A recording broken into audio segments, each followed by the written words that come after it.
যেমনটা আপনাদের জানাচ্ছিলাম, একদিকে এসএসসি ভবনের বাইরে চলছে চাকরিহারা শিক্ষকদের আন্দোলন এবং অন্যদিকে ইতিমধ্যেই শিক্ষামন্ত্রী ব্রাত্য বসু কিন্তু জানিয়ে দিয়েছেন যে কোনো তালিকা প্রকাশ করা হবে না, যোগ্য অযোগ্যদের তা স্পষ্ট করে ইতিমধ্যেই জানিয়ে দিয়েছেন ব্রাত্য বসু। আমরা আরো বিস্তারিত জানবো।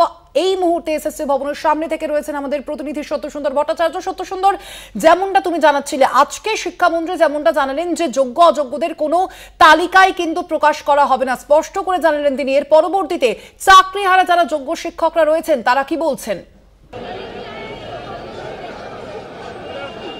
দেখো, চাকরিহারা যারা যোগ্য শিক্ষক রয়েছেন তারা স্কুল সার্ভিস কমিশনের সামনে সেই জমায়েতটা আমি দেখানোর চেষ্টা করব যে গতকাল রাতভর যেরকম অবস্থান চলেছে, ধর্ণা চলেছে, তার পাশাপাশি কিছুক্ষণ আগে শিক্ষামন্ত্রী ব্রাত্য বসু জানিয়েছেন যে মুখ্যমন্ত্রী যোগ্য চাকরিহারাদের পাশে রয়েছেন এবং সেই জায়গায় দাঁড়িয়ে এই মেধা তালিকা প্রকাশ করা হলে সেটা আদালত অবমাননার শামিল হতে পারে। কি বলবেন?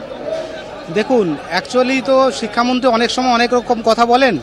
এখন সেই জায়গায় দাঁড়িয়ে এক এক সময় এক এক রকম বার্তা দেন। গতকালকে একটা বার্তা দিয়েছেন আমাদেরকে, যে বলেছেন যে 3rd পেজ পর্যন্ত থাকবে আমাদের, বাদবাকিরা সবাই অযোগ্য বা টার্মিনেট হবে। কিন্তু অ্যাকচুয়ালি উনি আজকে আবার নাকি বলেছেন, দেখলাম যে আজকে বলেছেন যে না, আমরা এই কথা আমি কখনো বলেননি।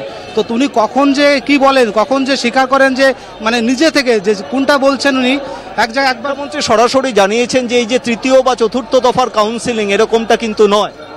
আজকে সেটা জানিয়েছেন। যদি সেটা তিনি স্বীকার করে থাকেন তবে খুবই আমরা সাধুবাদ, আমরা বলবো যে ঠিক আছে, আমরা সাধুবাদ জানাচ্ছি তানার বক্তব্যে বা তানার কথায়।